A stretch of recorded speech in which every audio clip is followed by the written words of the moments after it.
The following is a must-watch clip of Douglas Murray on the Free Press diagnosing the biggest problem in the Western world with the lack of moral clarity. Check it out. I want you to just diagnose for me where we are. There's a understanding that anti-Semitism, rising anti-Semitism, the mainstreaming of anti-Semitism is a sign that a society is in very dire straits. Is that what you see here in America or in the West? And if not, what is the reason that these ideological movements seem to be gaining such power at the moment? It's slightly like where we start off. I'm wary of it because I'm wary of over-diagnosing and of under-diagnosing. Mm-hmm. I never like I've spent the last year and a half covering the actual war in the Middle East. As you know, the book is really about three things. One is what happened on October the 7th and the testimonies I get from survivors and families and others. The second is that I wanted to see and chronicle Israel's military response and societal response up close. And the third thing really in the book is to ask why in this fight between what I call a democracy and a death cult, between the nation of Israel and the death cults of Hamas, Hezbollah, the Iranian Revolutionary Government, who literally worship death, love death, seek death for others and for themselves. Why would so many people find it so hard to know which side to be on? And I've spent a lot of time thinking about that because it's haunted me ever since I saw the first bits of footage coming out of Israel of the Hamas terrorists killing people with such ecstasy, high, orgiastically violent. And, it would be equivalent to if in the 40s the Nazis had broadcast from Bergen-Belsen to the world, boasting, and then anyone in the world saying, no, didn't happen, or, well, it may have happened, but there's some reasons, and so on. These guys broadcast to the world what they were doing. So why did so much of the elite world, and some other bits as well, but why did so much of the elite world go onto the side of the death cult? I'm concerned about not getting this question wrong because, on the one hand, talking about Ivy League campuses is so damn rarefied. What do these places mean, really? They mean that our elite institutions have gone rotten. You and I could have told anyone that at any time in our adult lifetimes. But so I don't want to exaggerate it because a lot of just ordinary Americans on the streets don't want this shit. No, but there's a recent. Am I allowed to say shit? Yes, you are. Okay, yes, yeah. But there's a recent poll of young Americans, and an astonishingly high number identify with Hamas. This is not a survey of Harvard undergrads. It's young Americans getting their information from TikTok and Hassan Piker on Twitch and who knows what else. So I do think that is real, and the kind of inoculation perhaps that was granted to a generation above us that, I guess the Shoah inadvertently provided, that inoculation is gone. It's gone. I think it's not just that has gone. I think that there's something very important psychologically, which if I can say so, which I identify in the book, which is, in the book before this, The War in the West, I talked at some length about the anti-Americanism and anti-Westernism that existed in America in particular.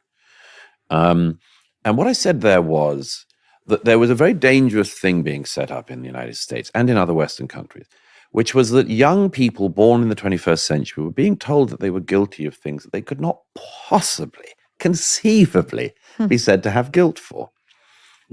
You are guilty if you are born in America in the 21st century of slavery, genocide, ethnic cleansing, white supremacy, and so on.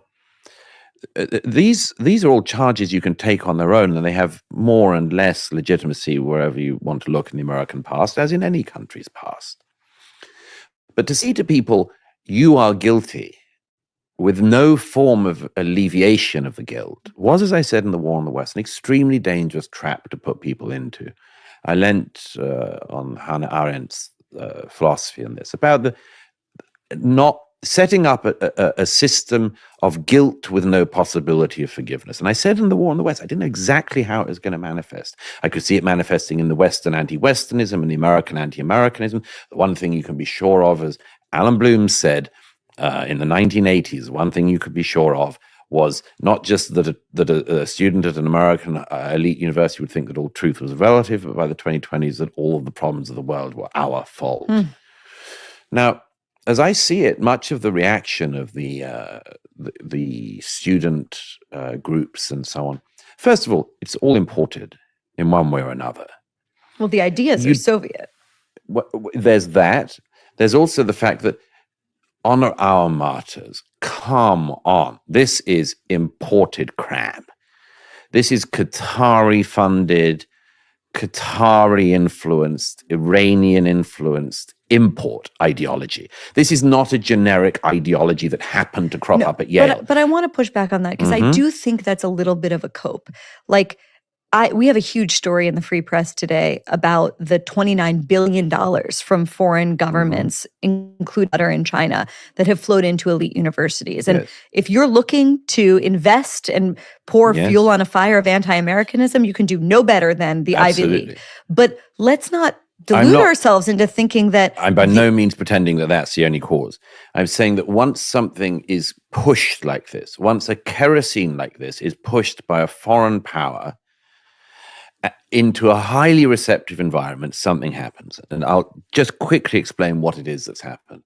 What has happened in the last 18 months, and not just on the campuses, at Grand Union Station here in New York the other night, where protesters, pro-Hamas protesters, shut the station down again.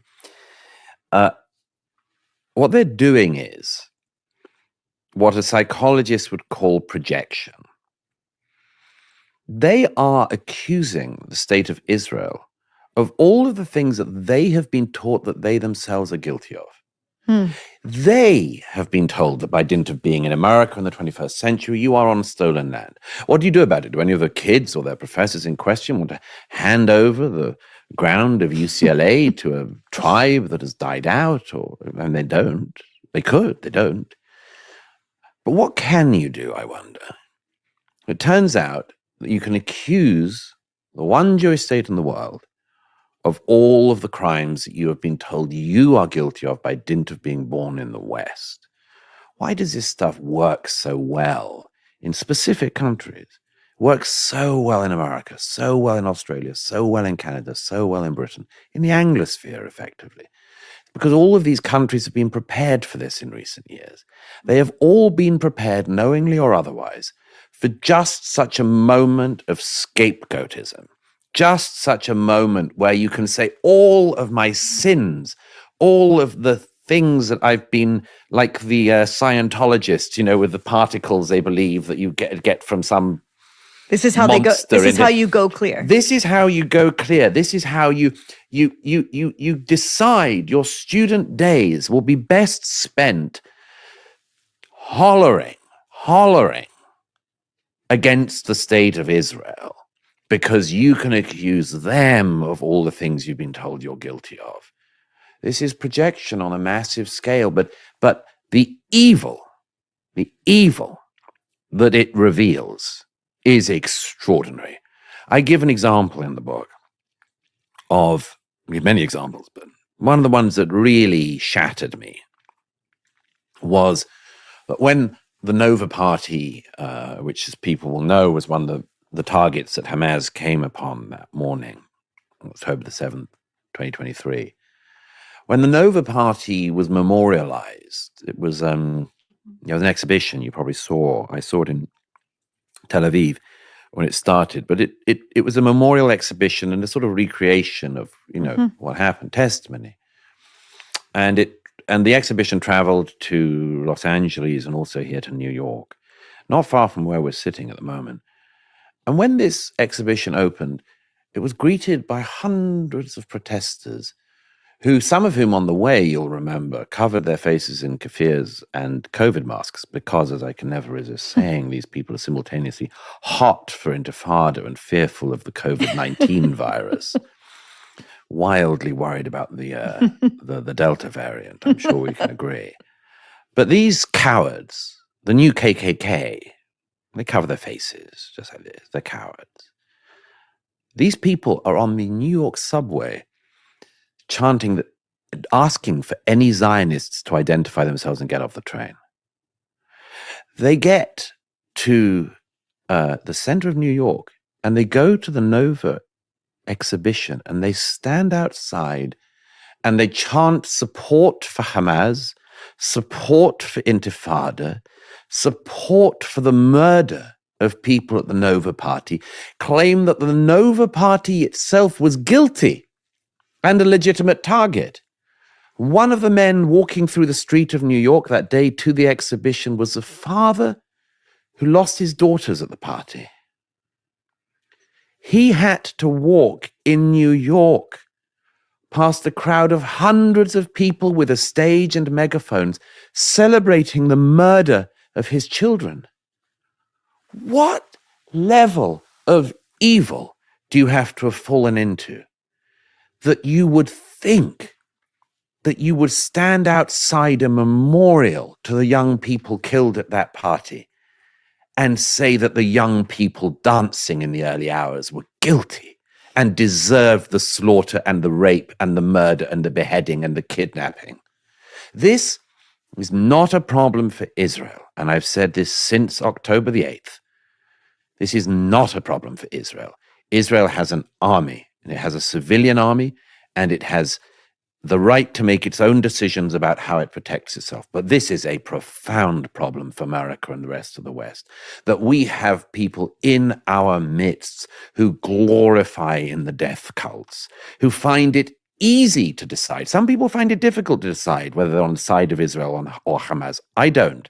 I know which side I'm on. I know which side I want to thrive and to win. And I know which side I want to be over, in order that the Israelis can live in peace and the Palestinians can live in peace. Hamas is a disaster for Israel, but it's an even bigger disaster for the Palestinians. But that aside, why do so many people find it so easy to be on the side of the death cult of Hamas? And why do so many of them, not sure which side I'm on here, same people who said for years believe all women, they don't believe Israeli women when they're raped. They simultaneously deny that women were raped on the 7th of October and claim that the IDF, when they go into Gaza, can't help but rape women. Once again, projection. You claim that Israel is doing things your own side is doing. What? They accuse the Israelis of being baby killers. I see everything you've... They support the baby killers. They literally love the baby killers. Sometimes you can become precisely the thing you meant not to become. Sometimes in the name, everybody used to know this. Sometimes in order to do the worst evil, you have to think you're doing the greatest good. Sometimes you'll find yourself thinking, for instance, I'm an anti-Nazi. I'm an anti-Nazi. I'm sure I'm an anti-Nazi. I've always been anti-Nazi. I don't like the people. And then you're on the side of Hamas because of reasons I give in the book. The truth is, as I say at one point in the book, that our age is very loath to use the theological language of evil. But it's become my certain belief in the last couple of years that we have to be able to use this term because some things deserve it. And the actions of Hamas absolutely deserve it. Not just their treatment of the Israelis on October the 7th and since, and their treatment of the kidnappees, but the treatment of people in their own society they claim to govern. If evil exists as a force in the world, as I believe it does, then it must be countered judiciously, carefully, always, as I believe I've seen with the IDF, always in the knowledge that what you are doing must be in defense of a society and not motivated by a hatred. But it must be comprehensively destroyed. And I have little truck with people who say that Hamas alone of all human ideologies is indestructible. Without needing to cite the Nazis, I would just say, look at the cult of the emperor in Japan up until 1945. We thought it could never be destroyed. It was far more powerful than Hamas. Far more powerful. And this country, America, which so many people on the left and now on the right want to disparage, they pretend that it did no good in the world. This country, America, among its many great achievements, saw off the death cult of the Japanese emperor by military defeat and by moral victory. And if America could do that, then it can do it again now. He's lamenting the fact that there is no empathy for the Israelis or for the Jewish people, that the West seems to, especially young people, to literally hate Israel with every fiber of their being and feel no sympathy after October 7th, feel no sympathy for the Nova survivors. And in their mission to empathize with the Palestinians, they have become Nazi-like in their ideology towards Israelis and Jewish people. For more, subscribe to the channel. If you want to help us make more of these videos, you can go to buymeacoffee.com/JewishUncensored. Thank you for watching, and have a good one.